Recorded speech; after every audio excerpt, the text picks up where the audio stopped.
What's up, everyone? Hope everybody is all good. Right, we're going over leg day. Everyone's favourite, again, depending on how you're wired. But leg day in regards to the push-pull legs rotation and how we can go about setting up a and B rotation for both leg days. I'm going to walk you through some of the exercise selection, set numbers, bias in certain sessions, and then why we're going to go about it. So, again, just to recap, just a quick recap from the big benefits of push-pull legs is that with push-pull legs on a 10-day split, again, you have more directed focus in a session. You can handle a little bit more volume because we're not going to be hitting things again for another 5 days down the line, as an example. That's the benefits of the push-pull legs, that you can have more directed focus on a session. So we can handle a little bit more work because we're not going to be hitting things again till 5 days down the line. So, a leg session. What are we training legs? Obviously obvious answer, but again, quads, hamstrings, glutes, calves, adductors. Now, the way you split things up will depend on what does your physique need. If you got massive quads, if your quads are just a complete strong point, maybe both of your leg days will be hamstring and glute dominant, but you will have some quad work in there. Vice versa, you have very rare, but you might have very, very strong hamstrings, strong glutes. Both of your sessions may need to be quad biased. But what I'm going to go over here is sort of just a balanced approach to it. So we're going to have 2 leg days. Leg day A is going to be more quad biased, and then leg day B is going to be more glute and ham biased. Now, you're still going to have, on this quad bias session, you're still going to have some hamstring and glute work in there. Same with this, even though that is glute and ham biased, you're still going to have some quad work in there. But it's just the way that we allocate our volume for a session and the movements that we start with, there will be a bias towards a certain area. So let's talk about leg day A, which is quad biased. So let's talk through exercise selection. Now, on this day, first off, I put leg extension first. You don't have to do this. Now, there's multiple different reasons for why you can put leg extension first on a leg day. Number one, I find for a lot of people, it's just to really warm the knees up, get some blood around the quads. Some people tend to not have knees that really get on well with them. If they get right into a hack squat or a leg press, something that's going to really bias knee flexion, if some people get into that right away, especially people who've got a bit of training experience and might have accumulated a little bit of wear and tear around the knee joint, some people just feel better actually warming up the knees with a leg extension before going into their actual length and bias movement of the day. So that's one of the big reasons for putting a leg extension first. Again, you might be okay, you might not need to do that. But a second reason for putting leg extension first on this day is that leg extensions, we can get the quad fully short when we're fresh. Now, if you remember, we going back to the pull day video, we spoke about getting the lat short first when we're fresh. Pretty similar with quads. Our ability to get our quads fully contracted in that shortened position is going to drop off as the session goes on. So if we come in when we're fresh, before we've done any length and bias work, and we really challenge the quads in that shortened position first, we can get a little bit more out of the actual leg extension in terms of quality of stimulus that the leg extension will bring us. So we kill 2 birds with 1 stone by potentially putting that first. Warm the knees up, get the quad fully short first when we're fresh.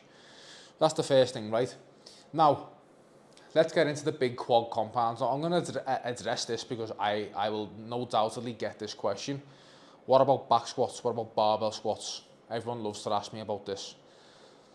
Barbell squats, they're not a bad exercise. I used to love barbell squats. I used to compete in powerlifting. I used barbell squatting for a decade plus. I never done any sort of hack squat or leg press. I never even had a pendulum squat. I've never had access to a pendulum squat up until a few months ago. So back squats, they are a good exercise, but it depends, again, on the person and what are you trying to get out of it. So the problem that a lot of people run into with barbell back squats is that at some point, once you get to a certain point in the lift, depending on your biomechanics and structure, as you get to the bottom and you come out of that bottom position, a lot of people, their lower backs and hips just start to take over. So then if we're trying to make it a quad bias movement, it just ends up turning into this glorified lower back good morning type movement because a lot of people they can't stay in the quads. The hips and again the lower back will want to take over. Now, there is some people who are built to squat. They have quite short torsos, maybe short femurs. They can stay a little bit more upright and stay in the quads. If you're one of those people and you get a lot out of barbell squats, you're going to be able to keep them in, and you're going to be fine. You're going to get good quad stimulus. But let's say someone like myself, I've got short torso, very, very long femurs. Now, even though I got very good at squatting over a decade of doing it, right now there's better movements for me to very direct all stimulus to the quads.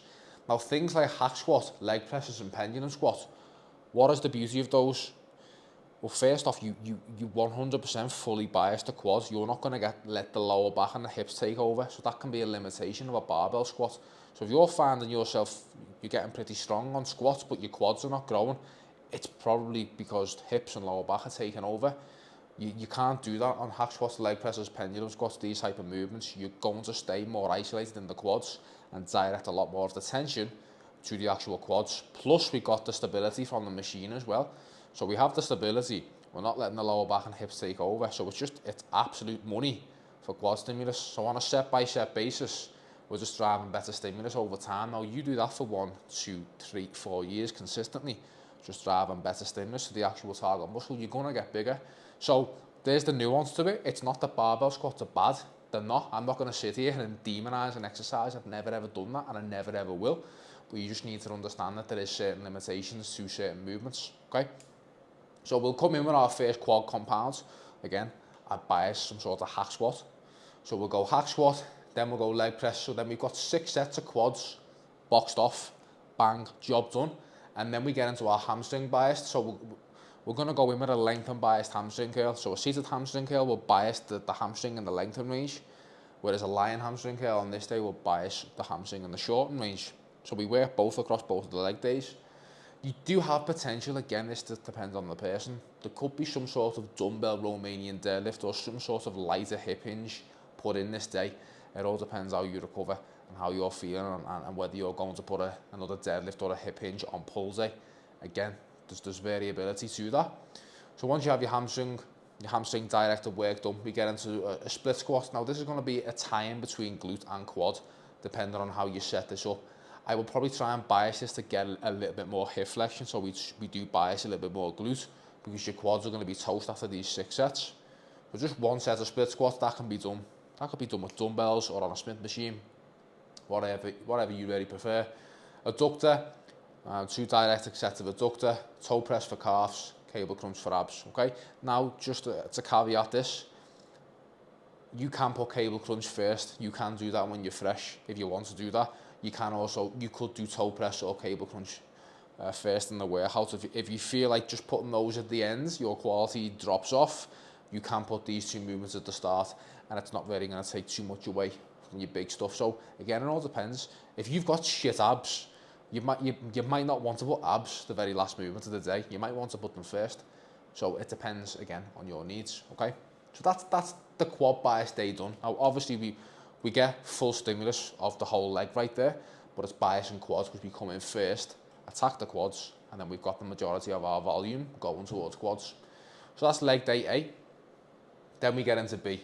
Now this is going to be, again, the glute and hamstring biased leg day. So first off, we're going to come right in with a heavy hip hinge, a Romanian deadlift with a barbell. This could be Romanian deadlift, could be a deadlift from the floor, it could be a stiff leg deadlift.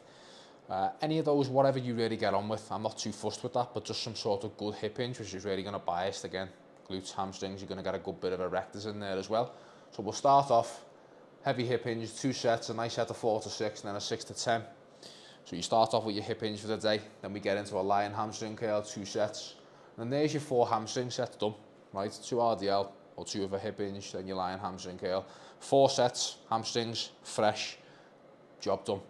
Then we get into our quad bias movement of the day. So pendulum squat, 2 sets, and then a single leg extension. Just because we're doing a leg extension already here, with dual leg, you can do it single leg. It works pretty nice. So it's just a different variation that you can do. So I always get this question, what about if we don't have a pendulum squat? Because pendulum squats are like unicorns. Not a lot of gyms do have them. They are pretty rare. So most gyms tend to have a hack squat and decent leg presses. So what do you do if you don't have a pendulum squat? Well, your next best option, most gyms have a Smith machine, so you can do some sort of maybe a closer stance Smith squat. It works well, a decent movement. Again, you might have different style of leg presses. There's two different styles of leg presses. There's a 45-degree leg press on a sled, and then there's also a pivot leg press. They're slightly different. So you could use a 45-degree leg press on this day. Quad bias movement here could be a pivot leg press. Depends on the equipment that you have. And also you might just have to do a barbell squat with maybe some sort of heel elevation, and you could also use a safety squat bar as well if you had to. So there are a couple of options just in case you don't have a pendulum squat. So on this day, once we've got hamstring work done, quad work done, we get into our hip thrust. We're going to bias getting the glutes a little bit short. That can be anything like a barbell hip thrust, Smith machine hip thrust, an actual machine hip thrust, or a glute trainer machine. Whatever you have, doesn't matter, any of those, whatever you get on with, just some sort of hip thrust variation. And then again, adductor, calf raise, ab crunch machine, same principle. You feel like you want to put abs at the start, go for it, right?